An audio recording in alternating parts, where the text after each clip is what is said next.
Welcome to Get Known, Be Seen Web TV. I'm Trish Springsteen, your host, and it's my absolute delight to have with us on this particular show, Alaina Schwartz. Hi, Alaina. Welcome. Thank you. Such a delight to be here. Awesome to have you. Now, Get Known, Be Seen Web TV is for those people who are looking to step up, share a new program, share a new product, a new message or a new book, and would like to get out there and be seen. And it's also for those who are experts who want to come on and share their expert tips on how to get out there, how to get known and be seen. So I'm looking forward to having our conversation with Alaina. And just before we get really into it, let me just share a little bit about who Alaina is, what she's been doing, and where she's come from. So at 14, Alaina suffered a traumatic brain injury and was told she'd have permanent brain damage. Not something that any of us really want to be told when we've just had our child. Her mother, who didn't believe in the diagnosis, retrained her brain for full recovery. Today, we call that neuroplasticity. Then, after 18 years as an attorney and the EVP of the largest independent musical company in the world, she lost everything. Her personal and professional life completely unraveled. Alaina became hyper-focused on rebuilding her life and rewiring her brain again for success and fulfillment. She's created multiple six-figure companies and a beautiful life since. As a business and mindset coach focused on foundations, strategies, and systems, she uses those experiences and her training now as the foundation of her work with entrepreneurs. Welcome, Alaina, and wow, awesome, unbelievable. Thank you. Thank you, Trish. It really is great to be here with you. For me, it's the evening, but I know for you, it's the morning. Oh, that's one of the things I love about the people that I meet on Get Known, Be Seen. It's all over the world, different people, different things. And I thought I'd like you just to share a little bit about that journey, because there's a lot in that bio. Let's see if we can delve a little bit behind it and find the person behind that bio. Sure.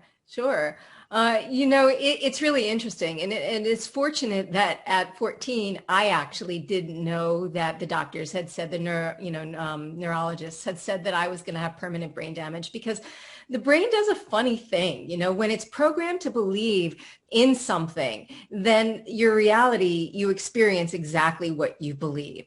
And so it's fortunate that the doctors only told my mother that, and my mother didn't believe it. And she really helped me rewire my brain to be where I am now, essentially. And as I went along on my journey, I really became an attorney. It was my parents' agenda far more than it was mine. It was really the pressure that they put on me to do it, because I just excelled in some pre-law classes I took in college. And when I finally got to the level of being the executive vice president, I realized that, first of all, it made me very, very physically ill. And I was literally having autoimmune issues. I couldn't hold pregnancies. I mean, it just made me very physically ill. And part of the reason it did was because I wasn't living my purpose. And I just think that's so important for all of us, to be living in alignment with what our purpose really is, and not just doing what we think we should do because it pays the bills or it gives us a certain lifestyle. Because I had a lot of money, and yet I was never more miserable in my life. And so it isn't just about the money, right? So for me, it's about ensuring that we live lifestyles that are in alignment with the kind of lifestyle that we want to live, that we're able to give our gifts to the world in the biggest way and be seen in the biggest way, make the biggest impact that we can with our gifts and talents, and work significantly less in the process. So I did kind of come full circle in that a lot of the work that I use is based on neuroscience and neuroplasticity, as well as quantum physics and peak performance and psychology and leadership development and business strategy as well. Awesome. I love what you pulled out there about doing what we love, because it does make a big difference, doesn't it, Alaina? It's just when we're in something that we don't really connect and resonate with, it affects everything in our whole life, doesn't it? It really, It really does. I mean, for me, it's really interesting because not living in alignment with my purpose created such a level of discontent inside. Like there was always something that wasn't quite right. And that's what I experience a lot in my clients when they're not really aligned with their purpose. Now there's a balance because a lot of my clients they're on mission. And yet, even though they're on mission, they've moved slightly, I guess, away from where their vision and their true why is. And they're just hustling, grinding. And so they feel like even though they're living their mission, they're still doing a job, except now they're their own boss. So there's this balance between really doing what you love and doing it in a way that you still love to do it.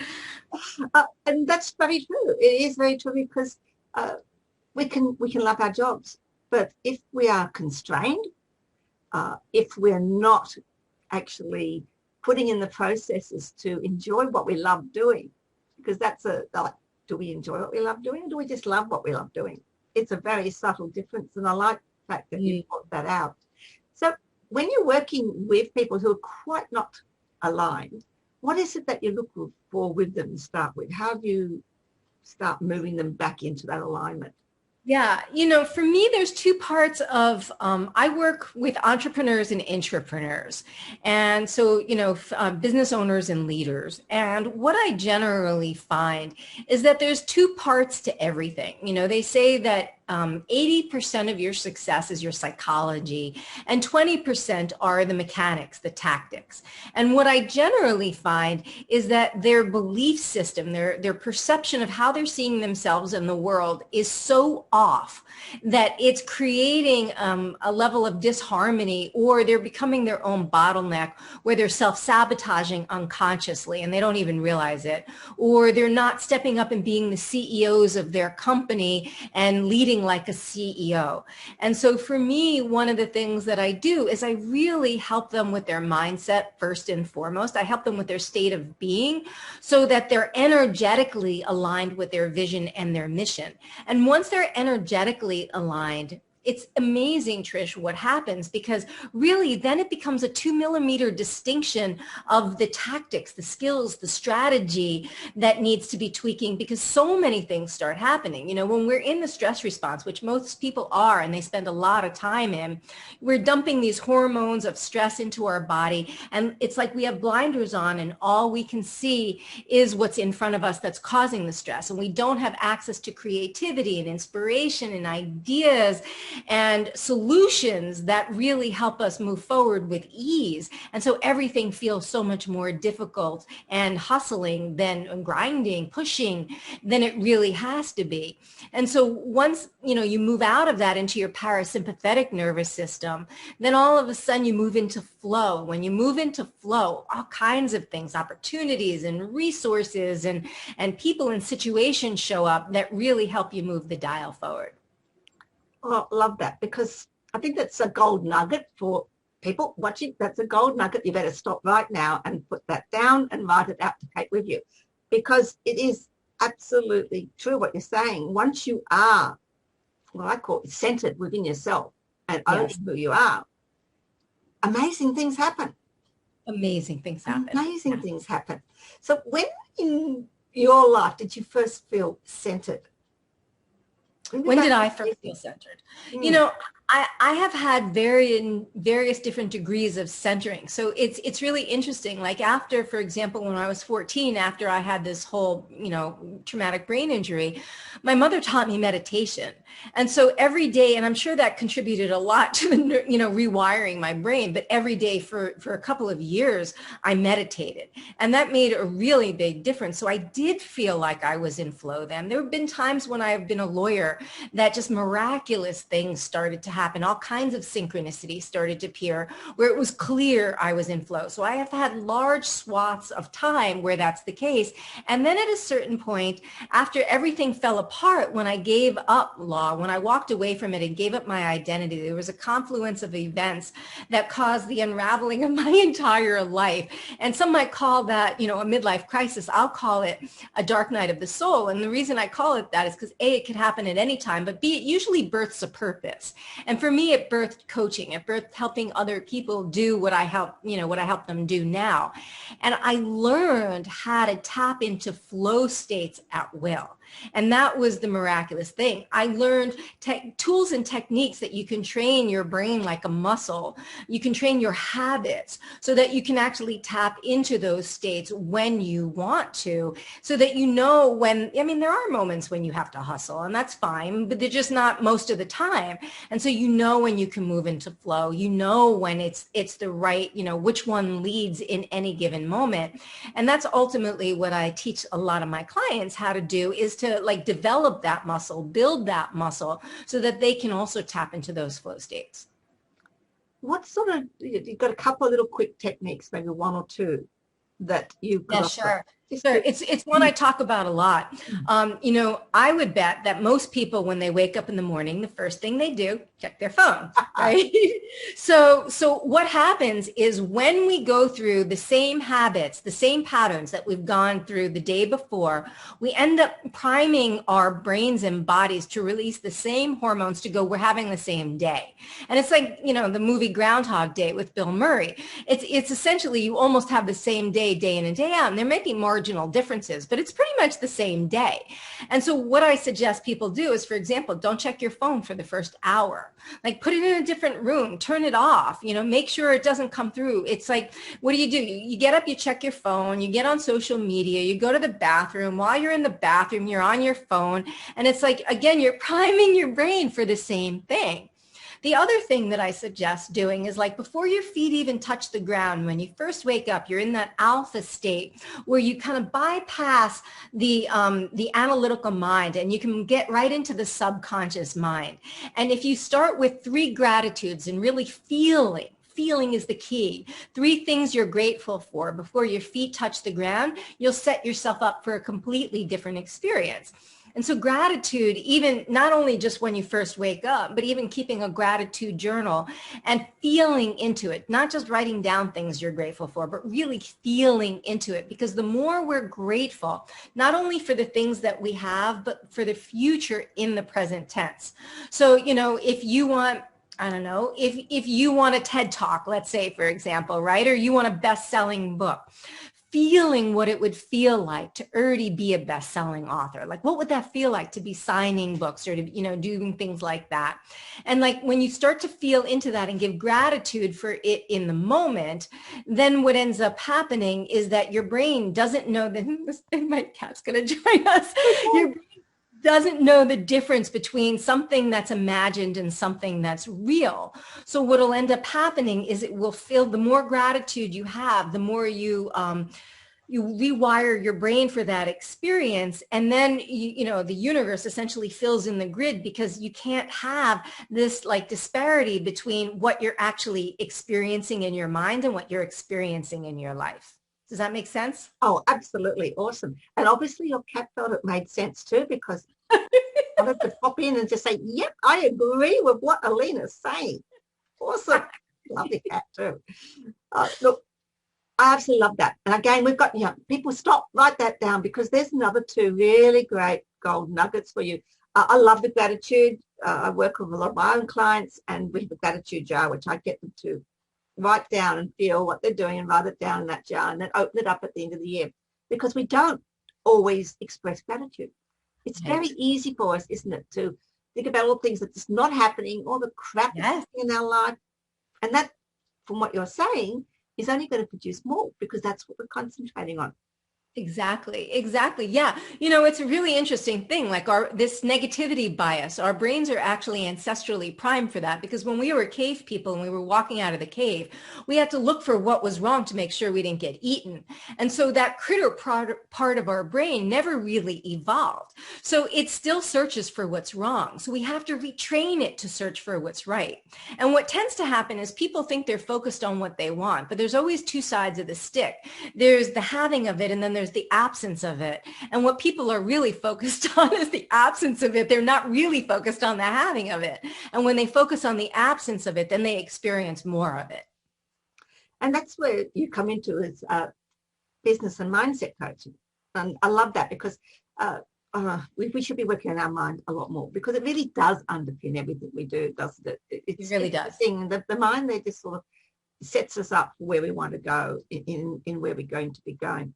So when you're working with your clients, how do you work with them with the mindset and that to getting out there? So you get them work. Let's have a look at tips that you can give them about how to be seen, how to get out there. So there's a couple of things that are going on with that, Trish, because one of them is that a lot of people, like I haven't yet to meet anybody who doesn't experience imposter syndrome, right? So imposter syndrome is a big thing that keeps people from a mindset perspective of really getting out there. So we work a lot on that imposter syndrome. And then there's actual practical things that they can do, whether it be like, for example, I'm really big on using social media to develop business. And you choose your platform of choice depending on where your audience is, and then you become a complete authority. You learn, I teach my clients how to become authority on that platform of choice. And so for me personally, my platform of choice is LinkedIn, right? And I've become a complete authority by understanding how to set up my profile, by understanding how to write content for LinkedIn, by understanding how to sort of hack the algorithm so that my profile and my content get seen. And also as a result of all the networking I do on LinkedIn, I'm on like 6 podcasts every month. And so I ensure that part of the way that I get out there and be seen, which is what I help my clients do, is like, how do you want to be seen? Do you want to be seen as an author? Do you want to be just seen as an authority? Do you want to be seen, do you want to do public speaking? Do you want to do corporate talks, like lunch and learn types of things? Like, what is it that inspires my clients in a way to be seen? And then I actually give them, suggested tools of how to do that so that they're speaking to their audience, that they're getting much more engagement with their audience, which builds a level of authority, which really helps them be seen. So for me, part of that is like, okay, the mindset piece of like, let's move through the beliefs that are getting in the way of you wanting to be visible. And then the second piece of it is, how do you create an authority in your field, whatever that is, so that you can be seen as a top expert in your field? Absolutely. I think that I will agree with you all the way along there. It's one of the things that I work with my clients about as well. And I think what I'd like to pull out of them is, let's have a little bit of a conversation about LinkedIn. Yeah, sure. Because I think it's, for so many people, it's probably one of the least known on how to get on. And for so many, especially if you're doing business to business, it's pretty well the place you should be.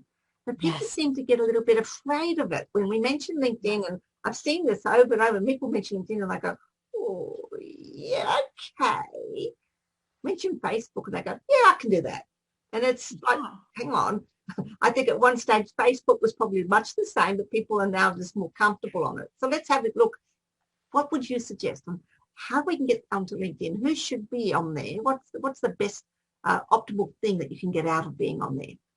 Yeah, that's a great question, especially because I'm so passionate about LinkedIn.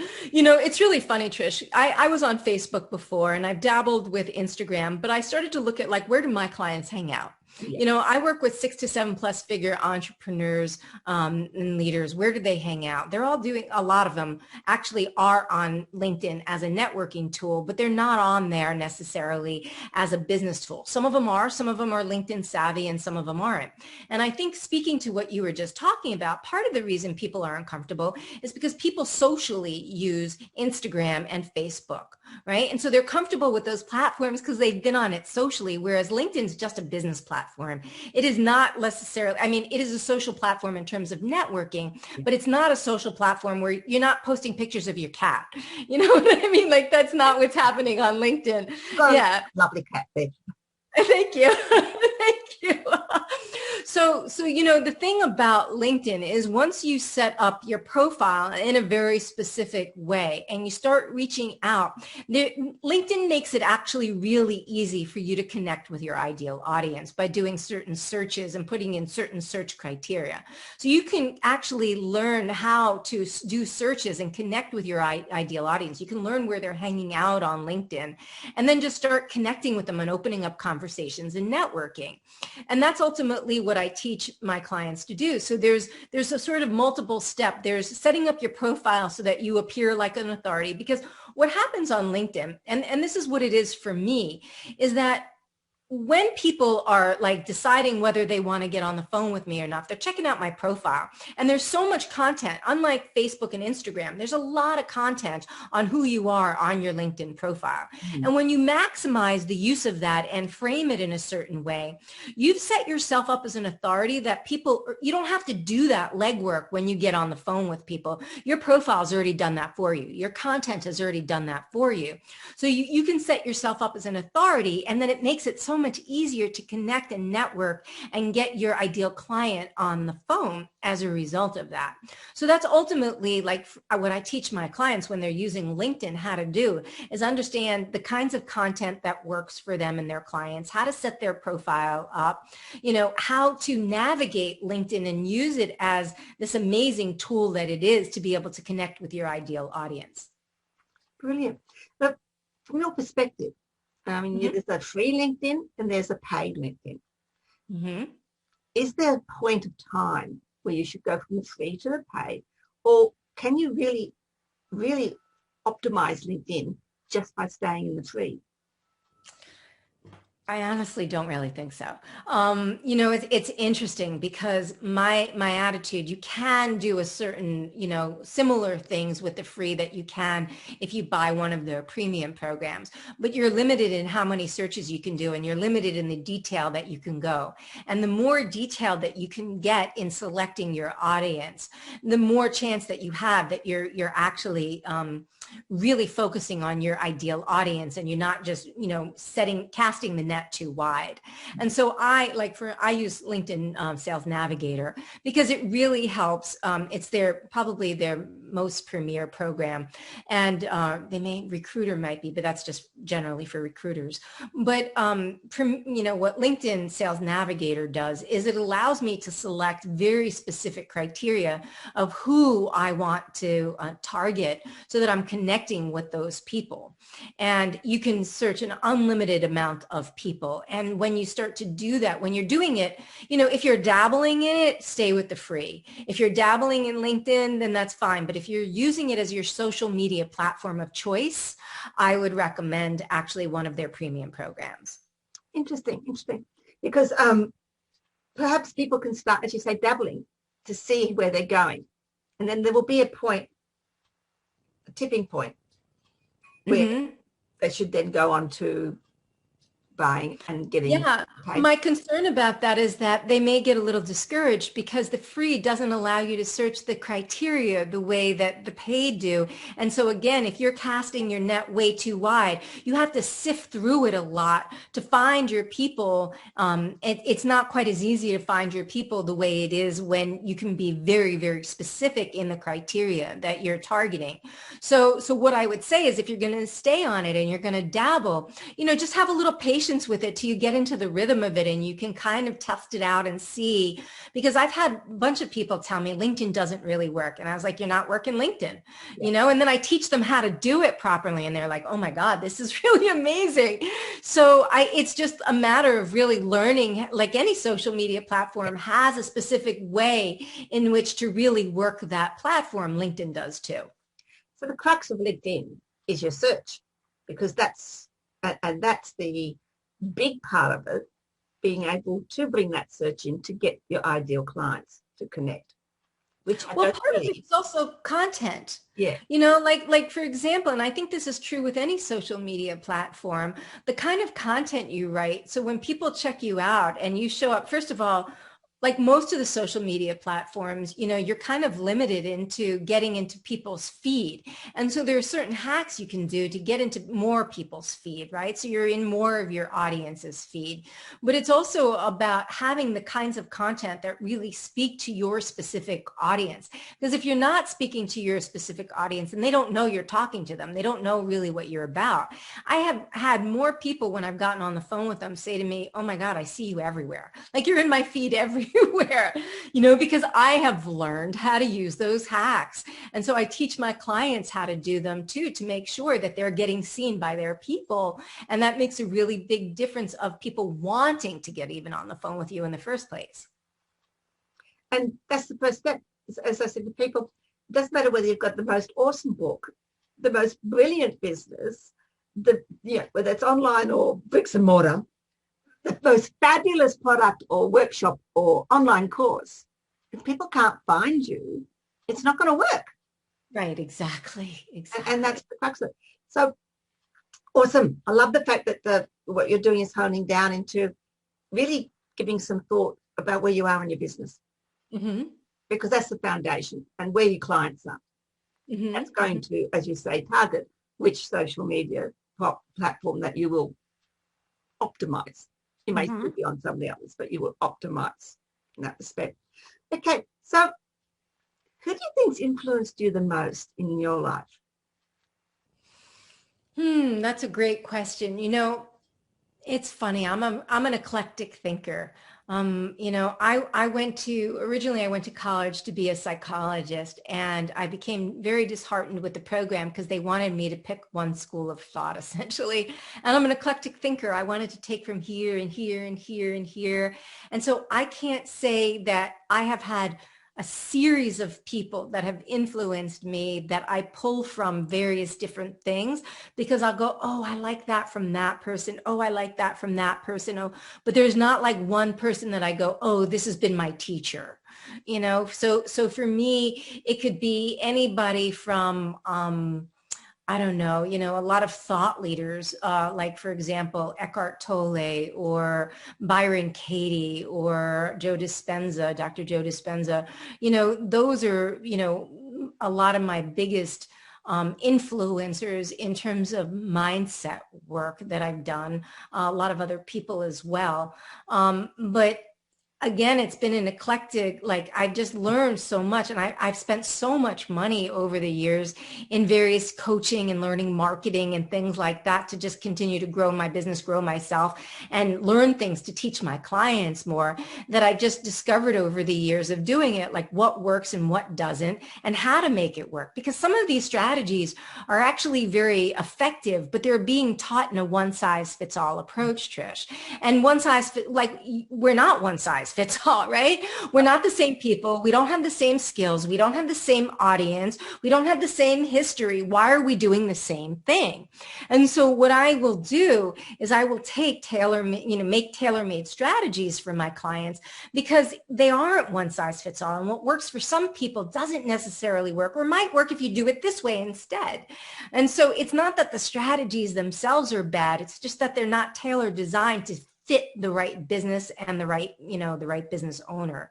So that's a big piece for me of what I've learned over the years, is like, everybody goes, okay, this is what I did. This is what made me successful. So you should copy exactly what I did, but that doesn't really work. It works for about 10, 15% of their clients. And then the other, 85 to 90% don't get the results.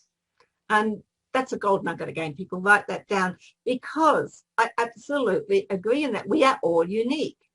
And what we bring to our businesses is our own life experiences, what we've done, which is not exactly the same as someone else.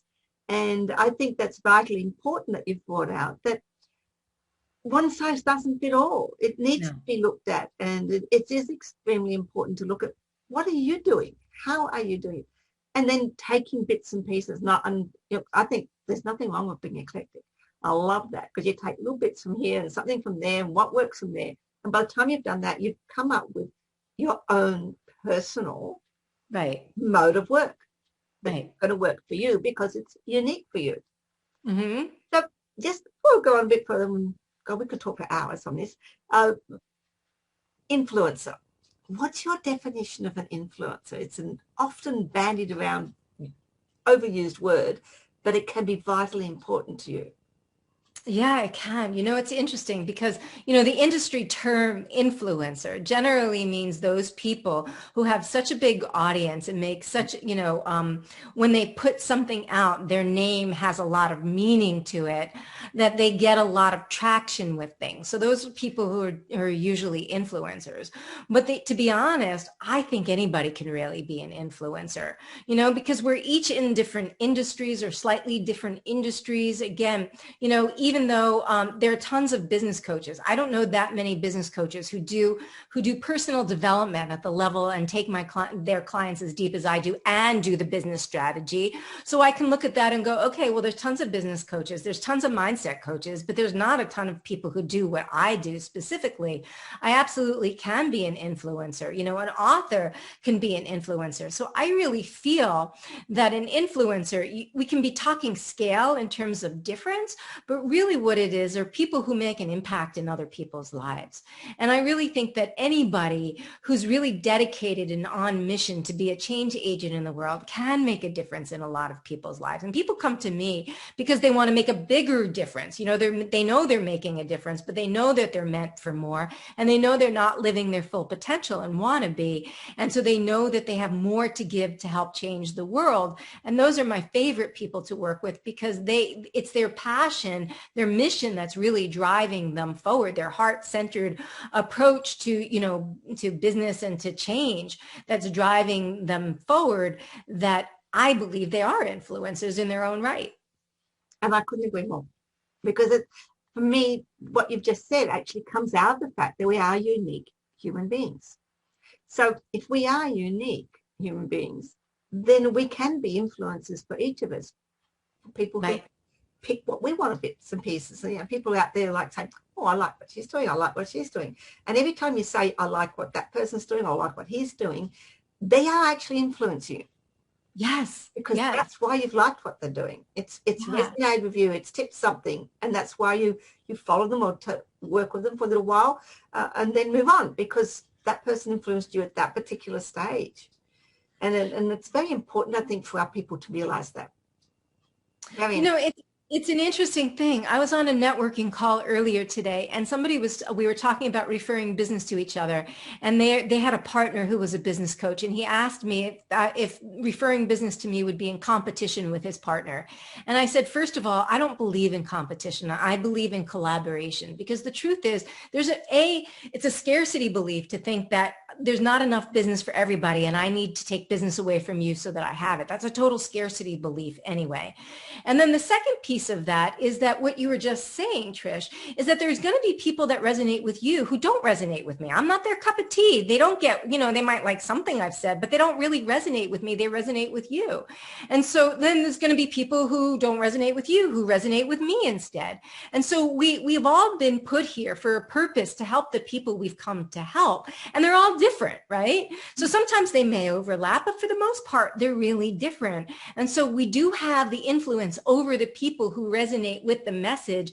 And that can be different people at various times, depending on where we are on our own journey. And it can be just because we're different people and we have different messages that speak to people in different ways. So I really love that, because I think that's important, that we all are unique and all have a message that has the potential to influence other people when we put it out there. And the key is getting it out there. Yeah, that's the key of what we talk about here. So let me just bring back down then. What would be your two top tips? I know we talked about one, but what about your two top tips for people to really get out there and be seen? Yeah. So I would basically say, pick your platform of choice. Is your platform, whatever it is it social media? Is it public speaking? Is it podcasting? Whatever it is, pick your platform of choice and learn to master it.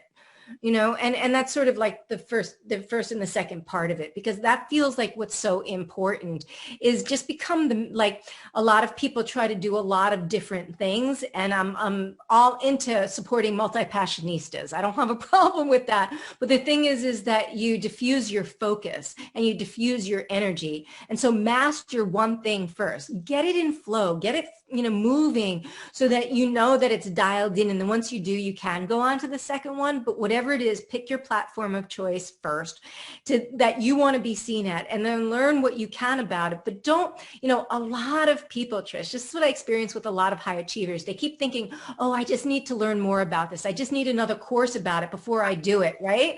Yeah. And then don't fall into that trap of just thinking you need more information. Get the basic information that you need and then go out there and test it, because you'll learn more. Like, everything we do is part science and part art.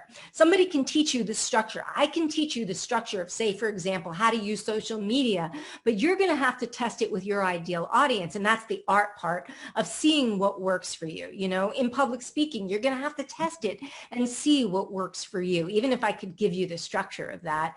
So it's about like just being willing to kind of, I don't really even like the word fail because I don't think it is, but fail forward and fail fast.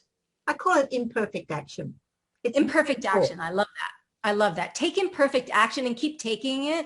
Take the feedback, take the data and the information from it, iterate and do it again, and then see how that works, and just keep doing that.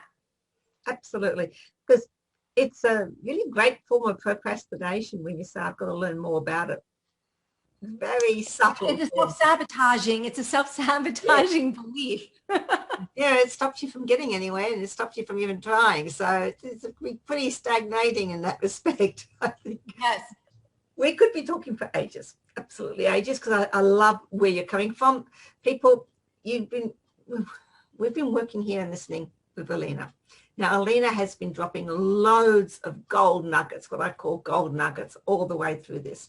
And she's got one more beautiful thing. She's got something that she's giving us. For all of those who are watching and subscribing, Alaina, what is it that they can do?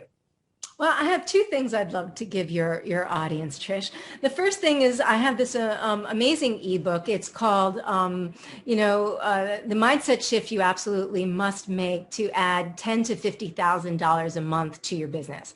And it's a really practical book. And there's there's 20 tips in it. So it's not just 10 things, it's 20 things, because in each of the 10 things, there's a mindset piece and a business piece. And so it's like a workbook that you work through that will actually, if you actually do it, will really help you scale your business in a completely different way. So that's the first ebook that I would love to offer your audience. And then the second thing is that I really love offering, 5 free 30-minute sessions with me that just help people. And there's no pitch. I'm not about pitching. I'm all about helping and serving. And it's just about adding value to look at what would be the next steps you'd have to take your impact to the next level, and specifically doing it in a way that you work less. And so I'm happy to offer your audience, 5 of your audience members, calls with me to do that, 30-minute calls with me to do that. Awesome. And there'll be links below, people, for you to have a look at. I think one of the things you said was you need to put your name of this podcast in when you sign up. So just mention Get Known Be Seen Web TV so that Alaina knows where that you have come from when you sign up. And that link will be below for that. Alaina, thank you so much for sharing your knowledge and for being here. And also thank you so much for sharing your cat. I love it. My pleasure on all fronts, Trish. It's been a great conversation. I really loved it and enjoyed it. Thank you. You're welcome. People, you've been watching Get Known Be Seen Web TV with my special guest, Alaina Schwartz. Now, Alaina has been sharing with you absolutely brilliant gold nuggets. And I think the thing that's come out, and I probably was her last tip there, about pick the platform that you want to achieve on, and that's your platform of choice, and master it. And I think the second thing that came out of that was, when Alaina says master it, it doesn't mean you have to know everything before you start. It just means you need to know the basics, start, use it, and continue to learn. And those are the things that I think we need to take away from this. Plus, all her gold nuggets about imposter syndrome. And I have to love the mindset, because it is. Mindset is really what's going to drive you. It's going to decide where you're going to be going. It starts here, people, and then it goes from here, and then it goes from down your gut, because that's where you put the action in. We've got 3 brains. We've got our brain here with our mindset. We've got our heart brain, and we've got our gut brains where we start. If we can get all 3 of those in alignment, as one of my last guests I had not too long ago was saying, then we can go where we are. And Alaina has brought into here the mindset and the heart part, and then the action bit. So she's covered all three for you.